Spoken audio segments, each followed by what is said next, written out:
And welcome everyone. CBST is thrilled to be co-sponsoring with the Museum of Jewish Heritage, Harvey Milk, gay Jewish icon. And I will say, I find it deeply moving to be involved with anything that honors the many complex facets of Harvey Milk, Zichrono Livracha, may his memory be a blessing. Like Harvey, I am gay. I grew up in a conservative Jewish community. I briefly worked in teaching and retail and on Wall Street before moving towards social justice work as my profession. Now I'm the director of social justice programming at CBST, which is in the garment district, where a century ago, my great-grandfather worked in the garment industry. And I have definitely thought to myself at certain moments, what would Harvey do? It's partly thanks to Harvey Milk that the modern world looks the way it looks. And certainly for those of us who live in and overlap the Jewish community, LGBTQ community, political activism communities, social justice and human rights communities, his influence is profound.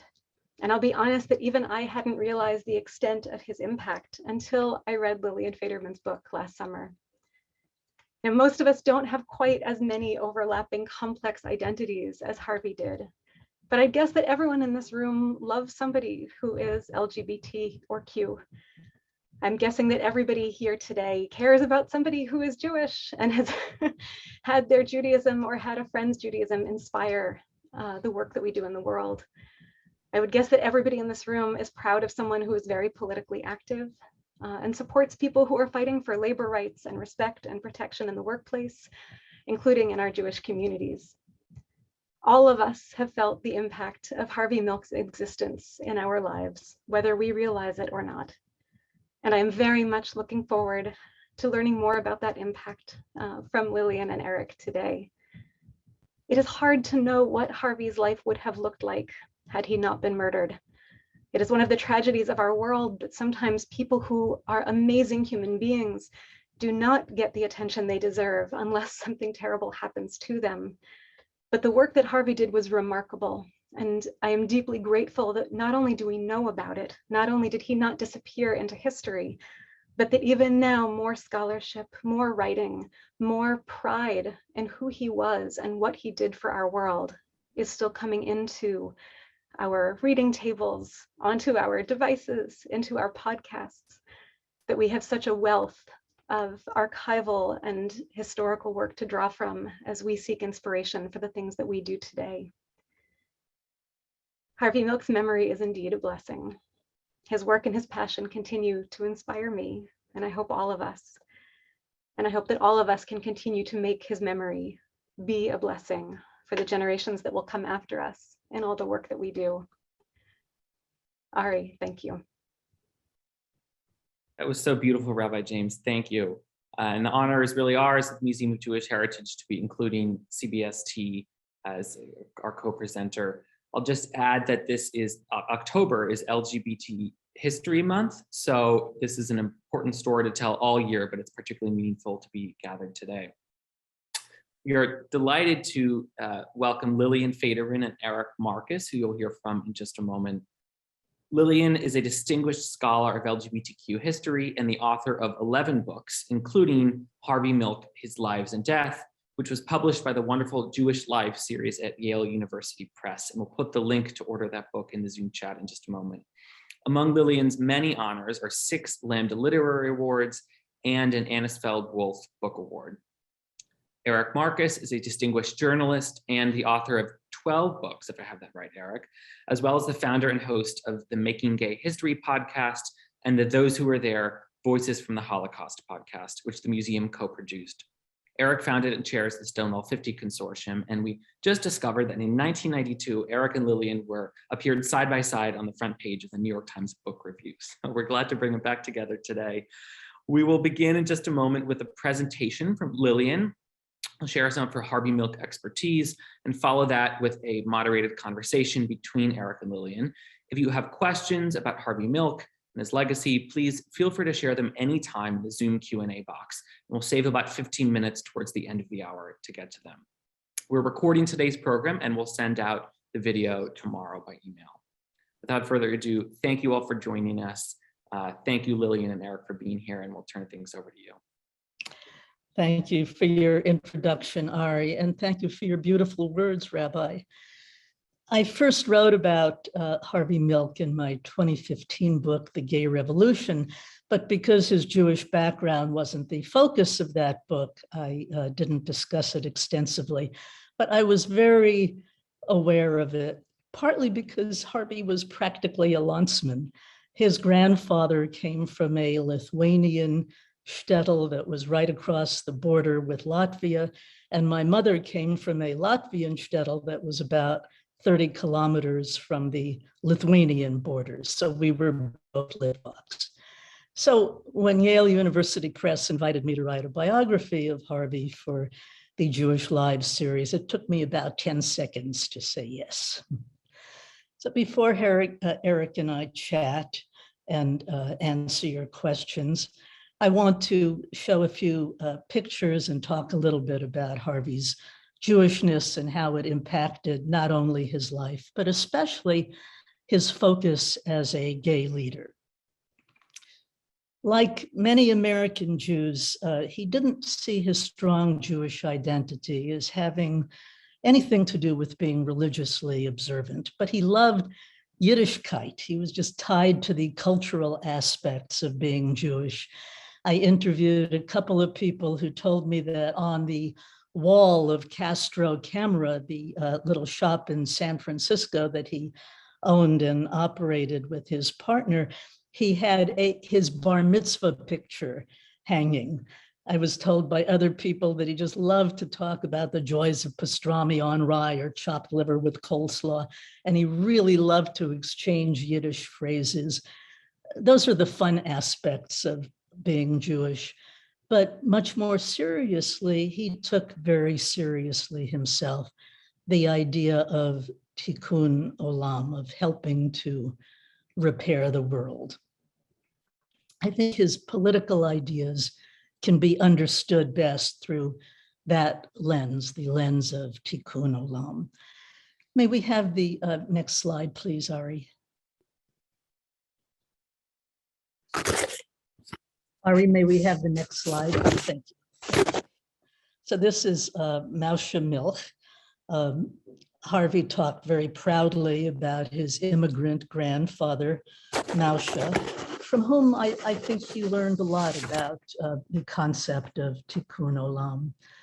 In Yonuskis, the shtetl that Moshe was from, he'd been a dairyman, kind of like Tavia der Milchike in Shalom Aleichem's Fiddler on the Roof. He came to America, and his story was, I think, very typical of the immigrant American success story. He had married in the shtetl in 1889. He very quickly had 5 children with his wife. When the youngest, who happened to be Harvey's father, was 6 months old, Moshe decided that he would go to America and he would make his fortune.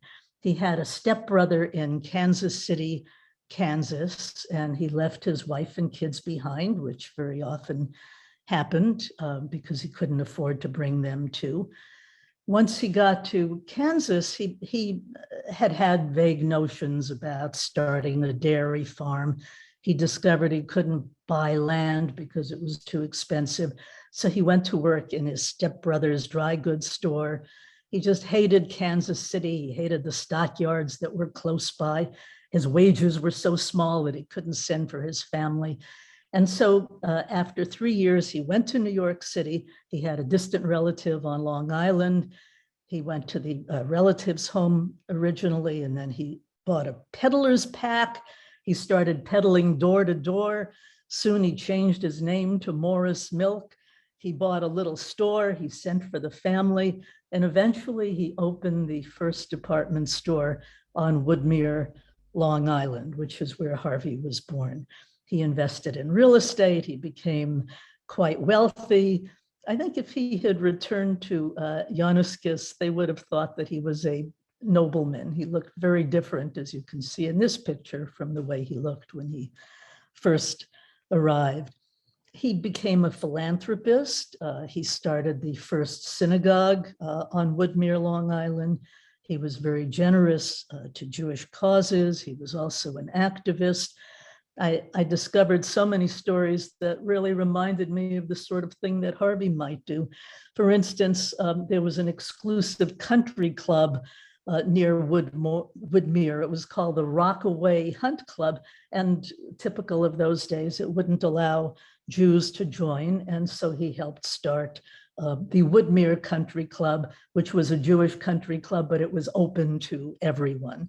He was a man who did well and who did good, and I think he became Harvey's main role model. Can we have the next slide, please, Harvey? So the person in the middle is Minnie, Harvey's mother. This was taken at Knott's Berry Farm, I believe, in Los Angeles. The two statues on either side are 49ers images of the guys who came to mine gold in California. It was taken when Minnie and her husband came to visit Harvey in San Francisco, but they toured around California. But what I think you could see in this picture, she had a real sense of humor, kind of like Harvey. I think he got his sense of humor from her. And I think he also learned about tikkun olam from his mother. She died in 1962. She was just in her early 60s. She died of a heart attack because she had carried a 24-pound turkey to a settlement house for Thanksgiving dinner for the poor. May we have the next slide, please, Ari? So this is Bill Milk, Harvey's father, with whom he had a very difficult relationship. But I think that Harvey had things to learn from him as well. Bill was not a philanthropist, but he did have a sense of social justice. For instance, in 1940, when Harvey was about 10 years old, the Woodmere School District refused to hire a Jewish woman as a music teacher. It was a big topic of discussion at home, and Harvey's father, who hadn't been very political before, joined a group who protested to the school board and made them reconsider. And I think Harvey learned from that kind of thing how important it was to become an activist in community matters. So Harvey's ethnic identity as a Jew was firm even in his youth, but he never had very much religious identity. His beloved grandfather was actually the founder, as I'd mentioned before, of the local synagogue. So of course he had to go to Cheder and he had to study for his bar mitzvah, but his heart wasn't in it. And I think that was particularly after he realized that he was gay, and he feared that he would be rejected by Judaism if he were found out.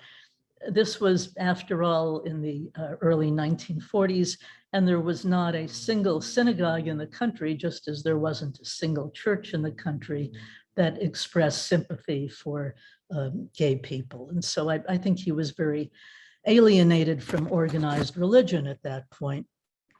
Yet, when he went to college, he went to the New York State College for Teachers in Albany, which is now SUNY Albany. One of the first things he did is he joined a Jewish fraternity. He attended events like Shabbat dinners at the campus Hillel. This was in 1947, 48. He went to meetings of the Intercollegiate Zionist Federation of America. He was very excited about the founding of Israel, and he proclaimed his Jewish identity every chance he got. And I heard from people that I interviewed and the research I did, just charming stories about that. For instance, he went home on what used to be called Christmas break, winter break, and he visited his best buddy from their high school days, who was Catholic, and his friend's family was hanging outdoor Christmas lights, and Harvey offered to help, but lest anyone forget who he was, he fashioned the section of lights that he was given into a twinkling star of David. He also grew up being very aware, pardon me, of his anti-Semitism. When he was 9, the war in Europe began in 1939. He was old enough to understand the talk of his parents and their Jewish neighbors, and he was particularly affected by the fall of the Warsaw Ghetto in 1943. That was just 6 days before his bar mitzvah. And he always claimed to remember that the adults in his family said about the Jews' battles against the Nazi troops that surrounded the ghetto that when something that evil descends on the world, you have to fight even when it's hopeless. And that, I think, marked him, and it helps to explain his will to fight for justice, even when it seemed that the odds of winning were terrible. The Holocaust became a major metaphor in Harvey's speeches once he entered the political arena. He just kept returning to stories of the Jews and the Nazis, especially to exhort gay people to be vigilant and to be ready for battle. It became a trope that he used over and over again in his speeches. May we have the next slide, please, Ari? So, for example, in 1978, when he was fighting against California's Proposition 6, which was an absolutely terrible ballot initiative that would have prohibited gay people or anyone who said anything nice about gay people even from working in any capacity in the public schools, Harvey led the fight against that proposition. And he told the, pardon me, he told the audiences to whom he spoke things such as, quote, "I cannot remain silent anymore. There was silence in Germany because no one got up early enough to say what Hitler really was." It was just this constant awareness of the threat that had to be protested against, couched in the terms of the Holocaust. In another of his speeches, he said, just as Proposition 6 would prevent gay people from teaching in the public schools, so 45 years ago did the German law prohibit Jews from teaching or holding any other civil service positions. It wasn't just that he kept returning to that trope. It was his oratorical style that was so Jewish too. It was reminiscent of the soapbox speakers on Delancey Street and the Lower East Side of the early 20th century. And he was very aware of that style being the same kind of style. During his first campaign, he even wrote the letters SOAP on a wooden box, and he brought it with him to street corners where he stood on top of it to speak about why he should be elected to the Board of Supervisors. May we have the next slide, please, Ari? So this is Harvey in 1973. He was a hippie. He also ran for a seat on the San Francisco Board of Supervisors at that time. It was just a year after he came to San Francisco from New York. From the beginning, he was just very aware of himself in his campaigns as part of an ultra-liberal Jewish tradition that fought for all of the oppressed. He was champion of gay people, but not only gay people. He was also the champion of workers and women and racial minorities and the disabled and senior citizens, everyone who suffered discrimination. He often said very wryly, Jews know we can't allow discrimination if for no other reason than we might be on that list someday. He also always felt himself to be a double outsider, not only as a gay person, but also as a Jew. And even when he was invited inside, as he eventually was through his election to political office, he never let go of his sympathies for the outsiders and the oppressed. From his very first campaign, he promoted the liberal Jewish values that he'd learned from childhood. For instance, he was asked to fill out a questionnaire by a group that was preparing a voter's pamphlet. This was in 1973. And he wrote about how the government wasted taxpayers' money by hiring police to arrest people for victimless crimes such as homosexuality, when the money ought to go to expanding healthcare for the elderly and the poor. He said on that questionnaire, there should be an expanded Operation Bootstrap to help more minorities and young people go into business for themselves. He said that hard drug addicts should be helped instead of thrown into prison. And in answer to a question about civil rights, he wrote, using the language of 1973, yes, civil rights for all, especially gay, especially Black, especially Mexican, especially Oriental. He lost that race for supervisor, the 1973 race, because San Francisco just wasn't ready for an unknown politician with a New York accent who looked like Harvey Milk did in 1973 with his hair in a ponytail and his mustache. But he learned from that. He was a very quick learner. May we have the next slide, please, Ari? It's hard to believe this is the same guy 2 years later. So he changed his style clearly.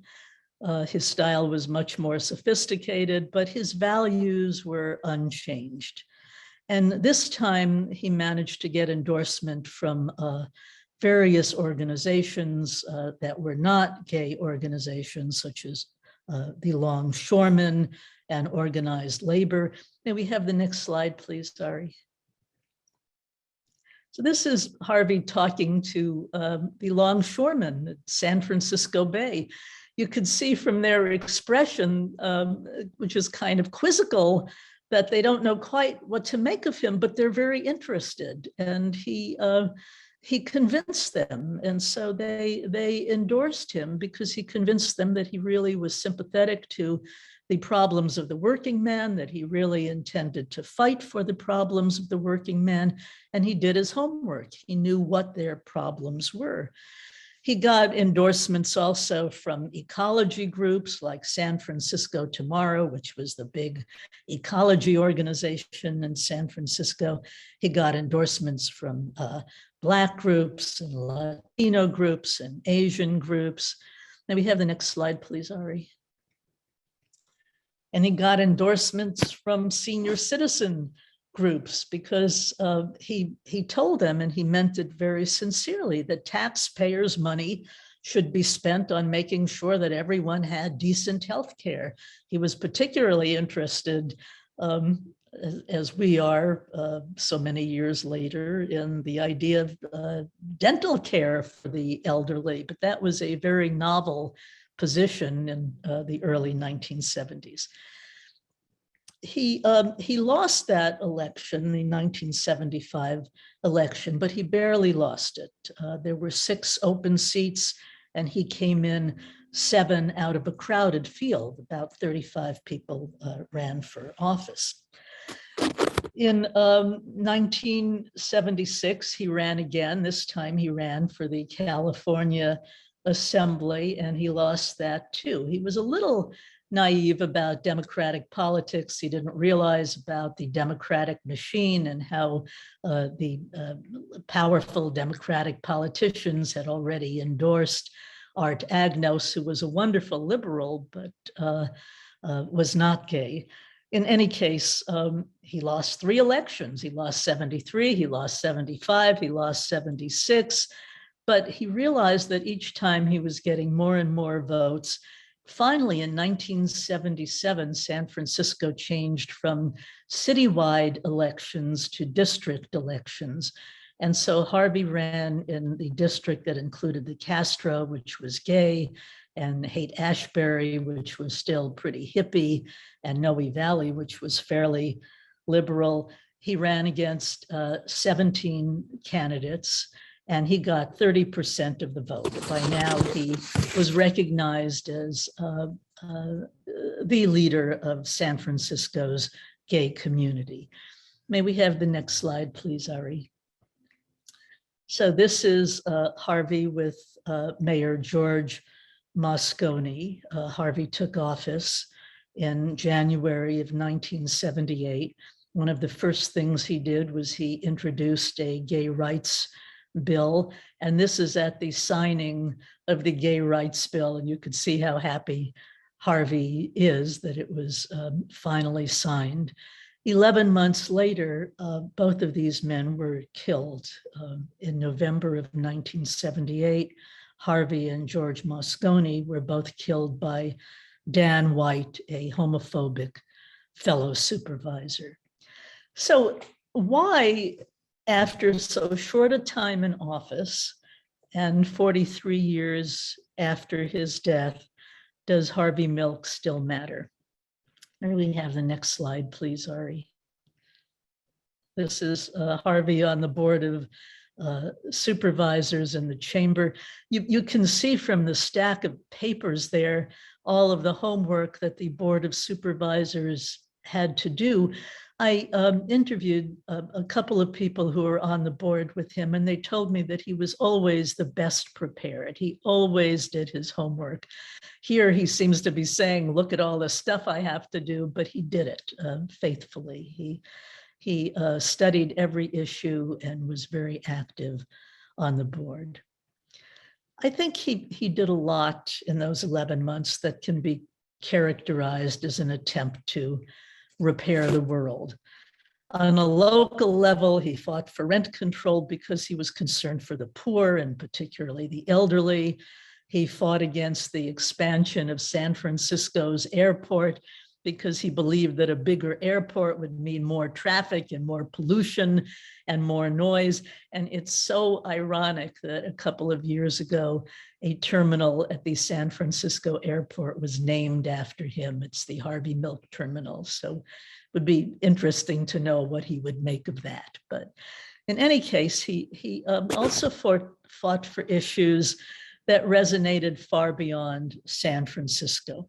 For example, he fought for the US State Department to close its South African consulate in San Francisco to protest against apartheid.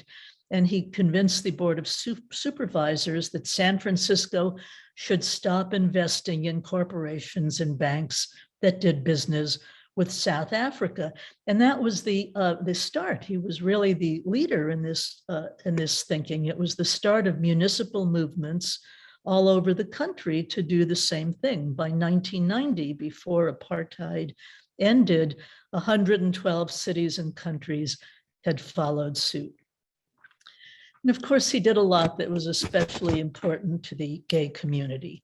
He got the country's most comprehensive gay rights bill passed at a time when other cities were repealing their gay rights bills.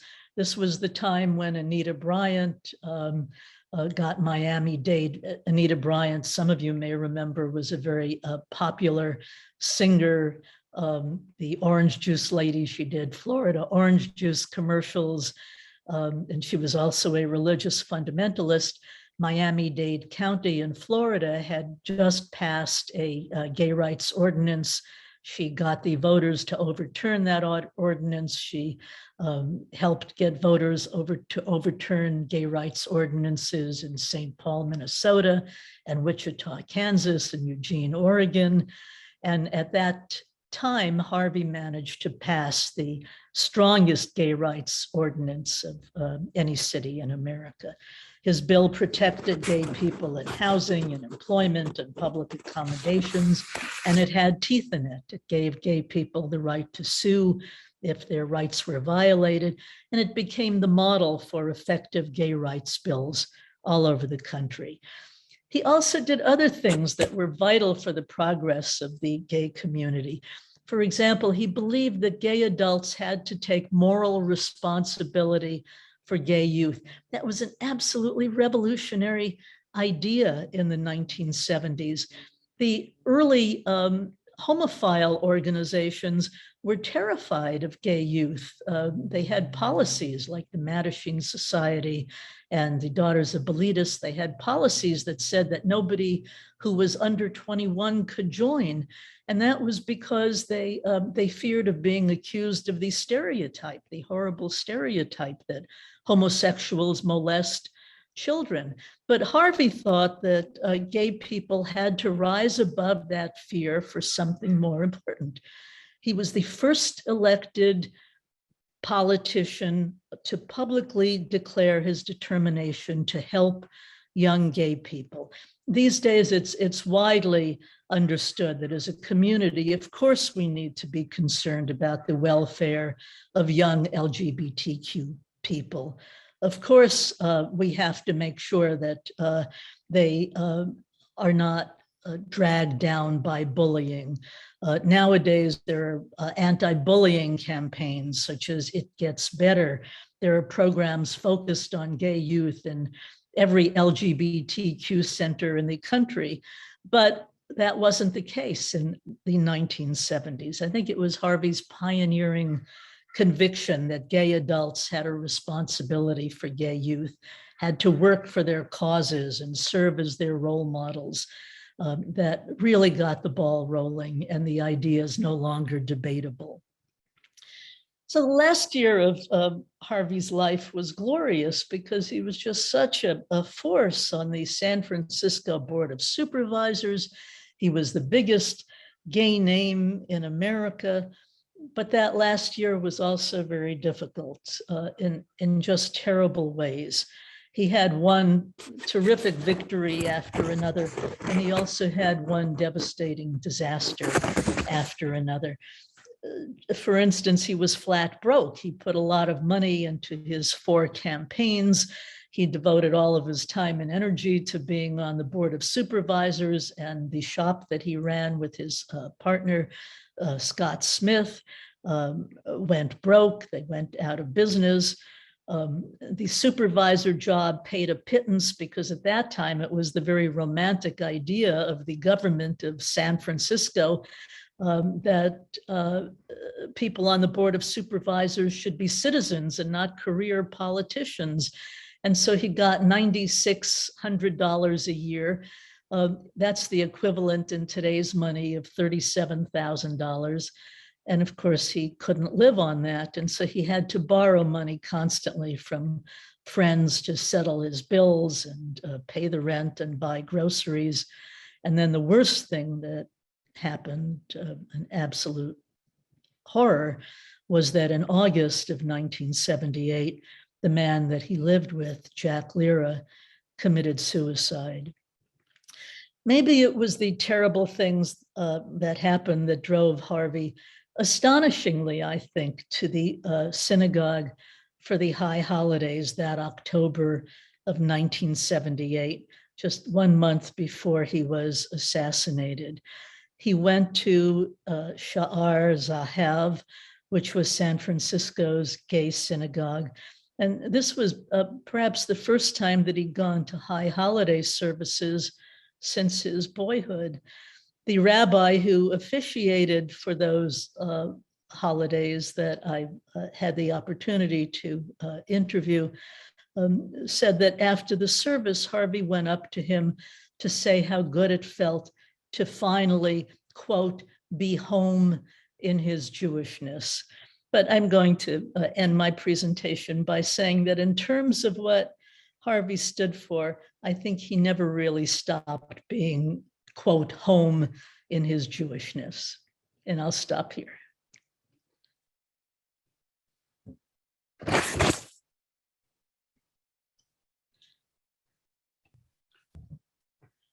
Eric, I'm sorry, I couldn't hear you, Eric. No, I hadn't said anything yet. I was stumbling around trying to move the chat box and the Q&A box so I could actually read them. So Lillian, first, congratulations on this book. The reviews have been spectacular, which is, as we know, not always the case with a book. So I imagine that's been gratifying. Just to those of you who are listening right now, if you'd like to ask a question, please put it in the chat box. I'm sorry, in the Q&A box. And I will get to them in about 10 minutes. So please do put your questions in the Q&A box. So Lillian, did you have any idea that Harvey was so Jewish? I didn't. In fact, when I first heard of Harvey Milk, of course, I heard of him when he was elected to the Board of Supervisors. He got national attention as being the first out gay man to win political office. There were two lesbians who had won political office in 1974, but he was the first gay man. I didn't realize he was Jewish, although his speaking style, as I said earlier, was really a soapbox orator style from Delancey Street. So I should have realized it. It was such a revelation, though, to learn how Jewish he was from the people who knew him that I had the privilege of interviewing. I was surprised when I reviewed the list of people I included in my book, Making History, the original edition, and then Making Gay History. I hadn't been tracking the number of Jews in my book, but it was fully a third of the activists were Jewish. And I wonder if you have thoughts about that whether Jewishness. And I noticed that too when I became active in the 1970s in the movement. And I think it was because like Harvey, I think there was this feeling among gay Jews that we had to be activists. We had to make things better. We had to be out there. And yes, I noticed that so many of the people that I admired who were active in the beginning of the gay movement were Jews. Yeah, and we also have the shadow of the Holocaust. We know how bad it can be. Yes. Yeah. And Harvey, of course, was, as I said, very aware of that. Yes. Yeah. So there had already been a Harvey Milk book by Randy Schultz. There was a Harvey Milk movie. So when I'm sorry? It was a wonderful movie. I think Sean Penn was absolutely Harvey Milk. I thought he did a terrific job.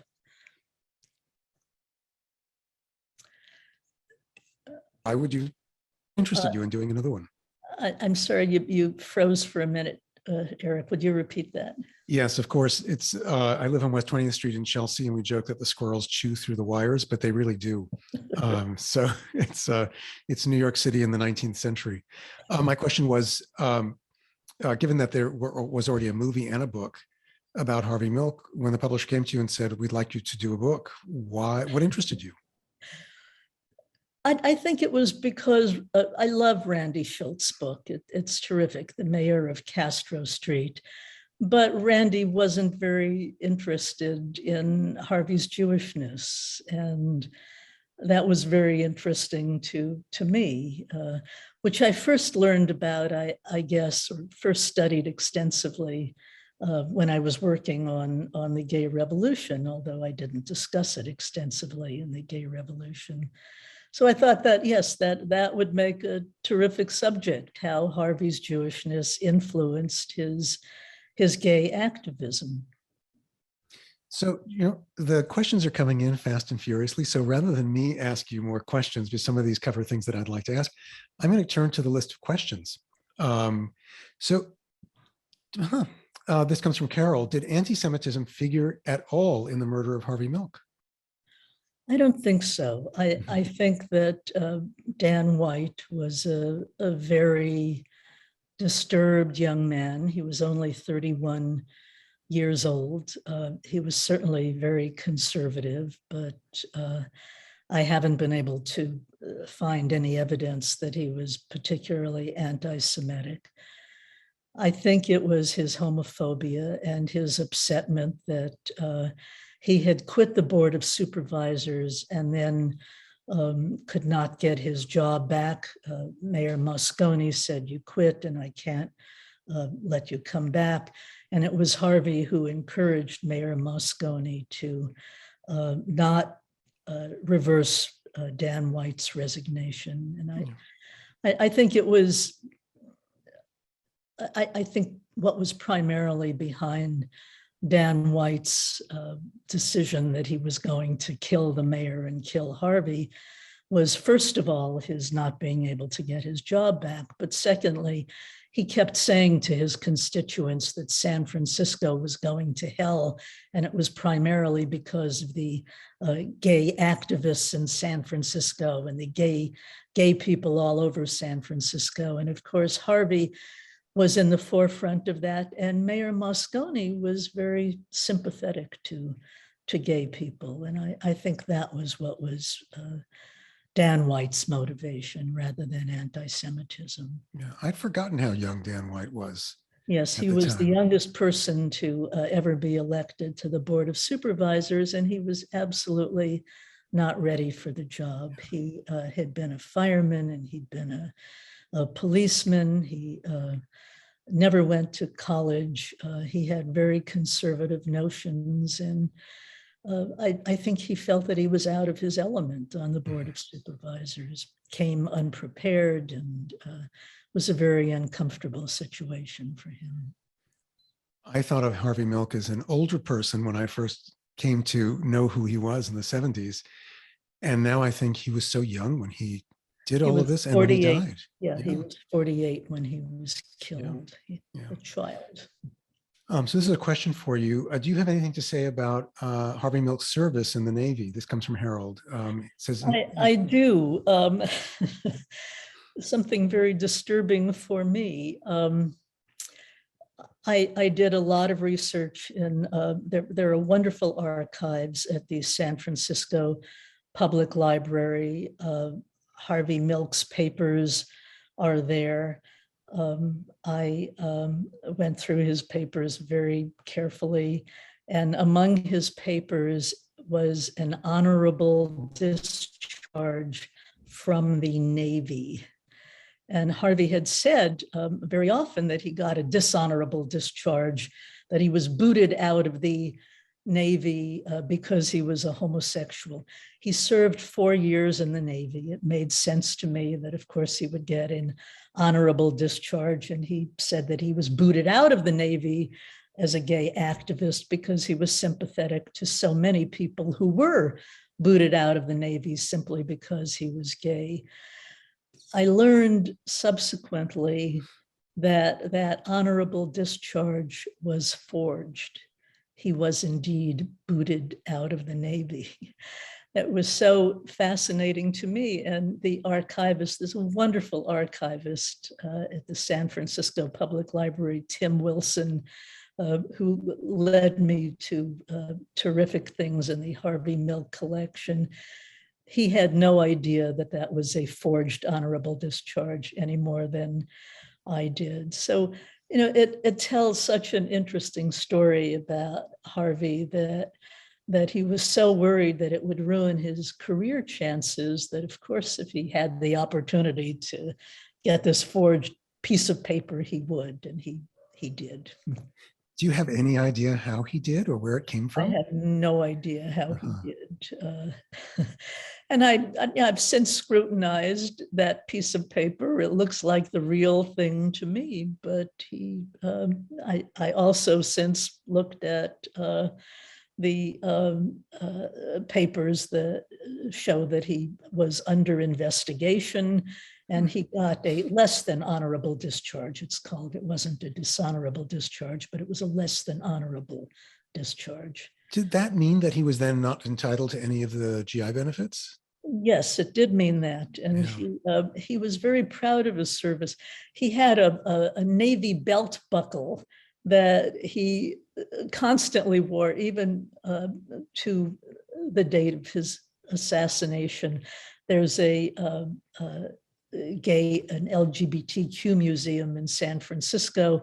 And for a while they had and may still have the suit that Harvey wore when he was assassinated, including that belt buckle, that Navy belt buckle that he was proud of. Well, he was certainly aware of how people's lives were ruined by being thrown out of the military. Yes, and he talked about it a lot, yes. Yeah. How did his parents react, his parents in Woodmere, and a place I'm familiar with since I grew up in Queens. I can tell you how they grew up in Kew Gardens, how they reacted in Kew Gardens. How did his parents in Woodmere react to him coming out? Did they ever know he was gay? No. No, his mother died in 1962. He was very closeted in 1962. For a while, his lover was Craig Rodwell, who became a major figure in gay activism. He was there at the Stonewall riots. Harvey actually dropped Craig, at least partly because Craig was such an activist. Craig had, at one point, he was trying to organize a meeting in the early 1960s of gay people. He went around Greenwich Village, and wherever he saw on mailboxes two names of the same sex, he stuffed a circular for the meeting into the mailbox, and he told Harvey about it, and Harvey was horrified. He said, you're going to upset them so much. They'll be so worried now. How could you do something like that? So Harvey was not an activist in 1962. He was very closeted. His mother died in 1962, never really knowing that Harvey was gay, although she might have suspected.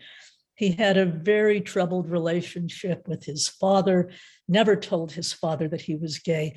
His father lived until 1974, and Harvey had been running for political office by then.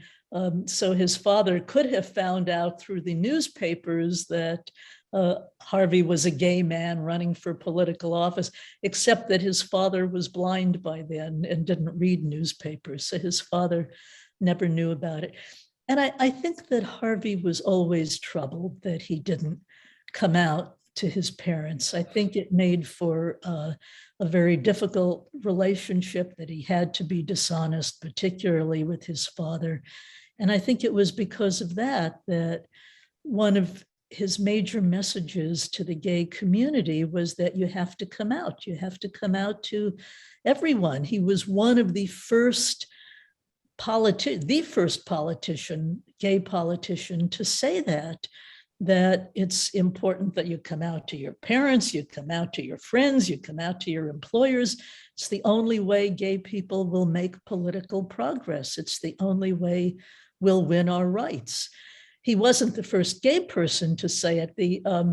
The Gay Liberation Front had magazines that they started in 1969 called Come Out, but he was the first politician to say that. He was the first person to spread that message to a huge segment of the public.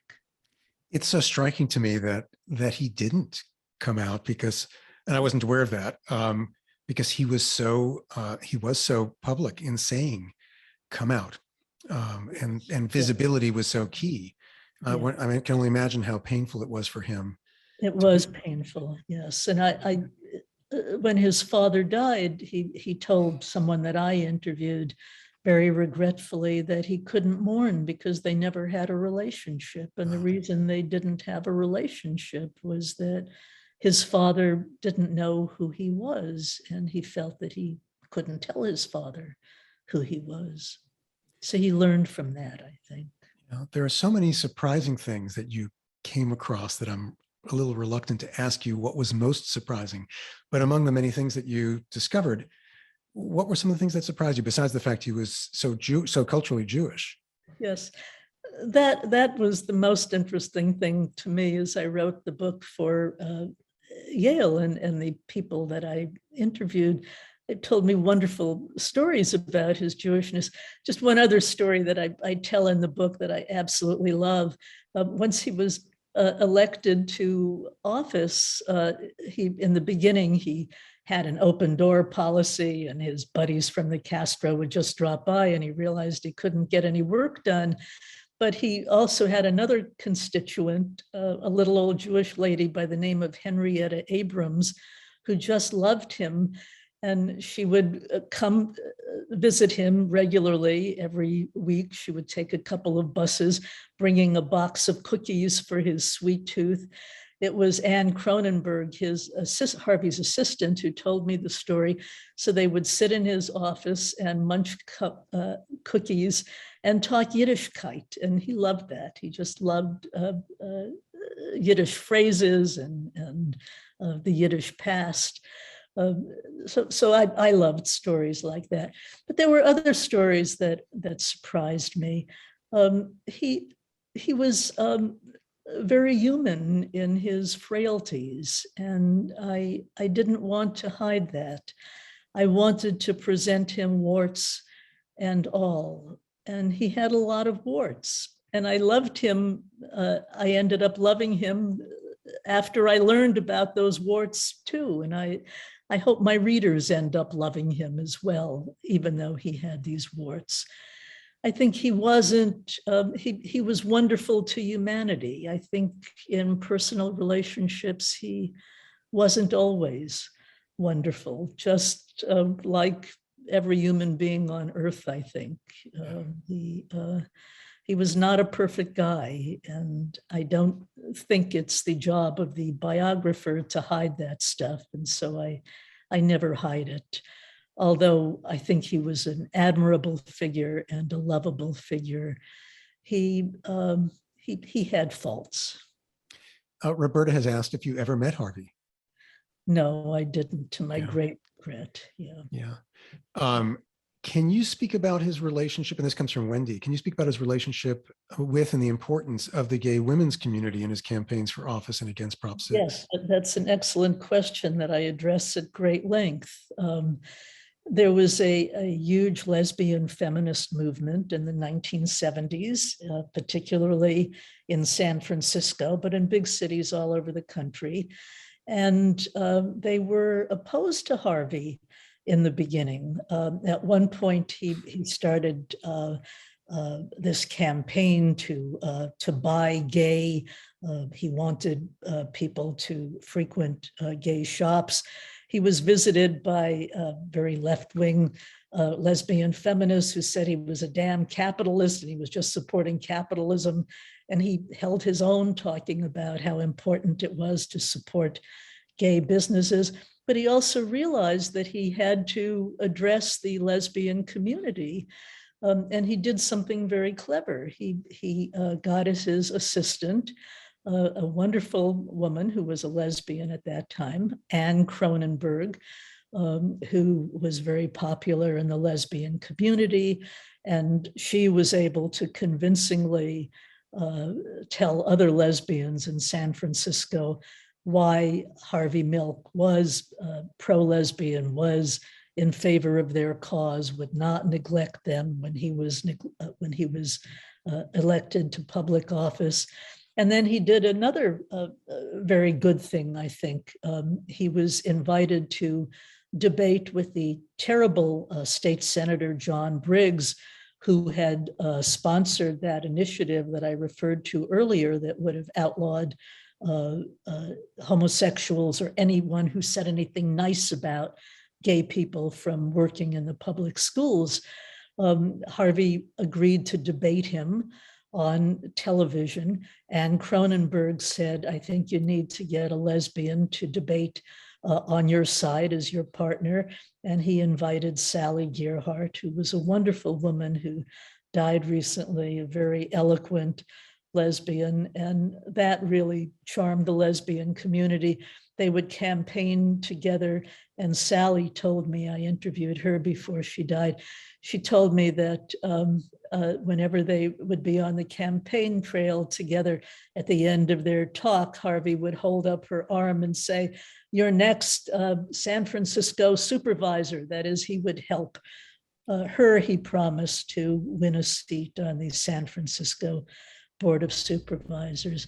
So he made his peace with lesbians, and I think it was genuine. I think he really did sympathize with the problems that lesbians had in San Francisco and everywhere. And I think it was Anne Cronenberg who helped him understand the problems. And so that was the time when the ERA, the Equal Rights Amendment, was almost at the verge of passing. And Anne Cronenberg educated him about the Equal Rights Amendment. And in so many of his speeches, he talked about the importance of supporting the ERA, the Equal Rights Amendment. I have a couple of more questions for you before I turn this back over to Ari. Although, of course, I could ask you, it's such a treat to have this conversation with you. I could For me. do this for all afternoon here in New York City. I know it's morning where you are.